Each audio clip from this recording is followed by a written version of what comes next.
in reference to what I said about that Act of Vengeance movie about Jacques Leblonsky, Chip just found this. All the way with Leblonsky and Brown. Wow. That's... We got to get that out of here intact. Got to get that out of here because that's pretty cool. That is real cool. Young Danielle was just mentioning she had been down here in May of this year, 2010. And you can see that was a catwalk right down there. And then it just stops right here. And it's cut right here. And she said the stairs were right here. So somebody had been down here in the past few months or so and purposefully removed that section of the catwalk. Maybe just for safety's sake, they didn't want people climbing up there, but that's some major cuts. And whoever cut, they probably cut that one up that we just discussed over there. Why they would do that? It seems pretty extravagant to come down here just for miscellaneous scrap people to come down here to cut something like that. We just found these, of course. There's right here is a series of rails which leads out that door right there and leads out there. This was basically the end of the line for the railroad track. So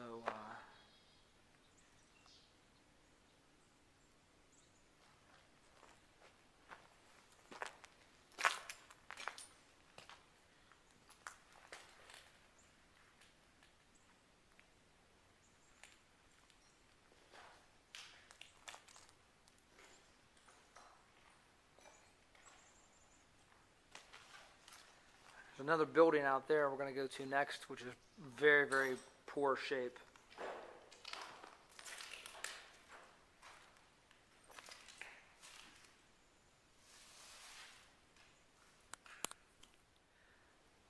Again, another big empty field.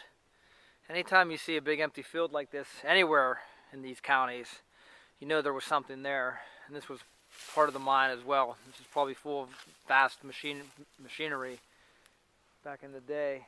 You can see it's just very level and flat. It's cleared for a purpose. This is the exterior of the building we just were in, with all the glass windows broken out. It's a shame. It's almost amazing that this mine, this much of it still stands, because there's hardly any of these buildings left anymore. It's just they go on these kicks and they just start demolishing them. This is something right here we're going to go look in next. Kind of a similar design to the one we were just in, not as big, but it's just basically a shell of what it used to be.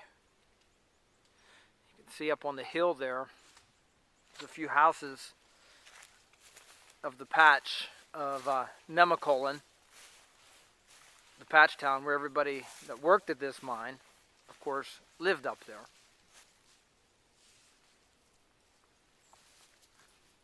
There's Chip. Of course, the Mon River is right over this way.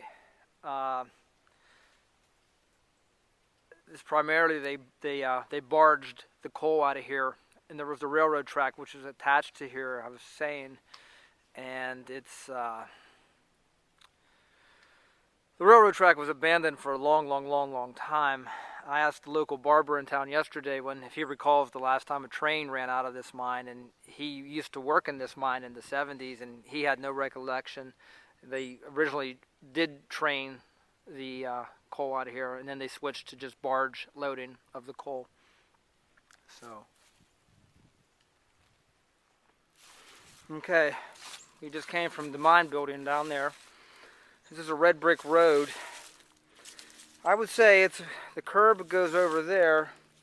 It's probably a good 15 feet wide, and it's all red brick.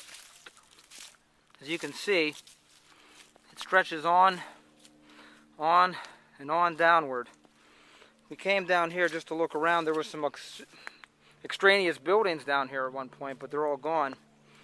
But if you look on Google Maps or Bing Maps or whatever, this road has a name still, and it's still shown, although it's not in operation. This goes down to the river, the Mon, where there's remnants of other buildings. And you can see the curb over here. And it goes all the way over to there. So that's a good 15, 18 feet wide. And there's really nothing down there though these days. I ride my mountain bike down here, and that's how I discovered we came down here to look for some bricks. And we got one. But this road goes all the way down to the Hatfield power plant, Hatfield's Ferry Power Station, and goes into a trail after that. But as you can see, it's really, really overgrown here. The road, for as old as it is in extremely good condition. It just needs like washed, power blasted or whatnot. Coming off the red brick road, it goes into a newfangled concrete road. I came down here to get this. If you can see it, it's a brick. It says Bessemer, Youngstown block. Youngstown, Ohio, that is. And there's the wrench I found. I'm happy with that. These blocks were made in Youngstown, Ohio for the Nemacolin mine that we said is a captive mine. They've got steps going to the road. You can see those two. This must have been the way that Johnny Lunch Bucket got to work in the old days. Down these steps. Let me get my gear.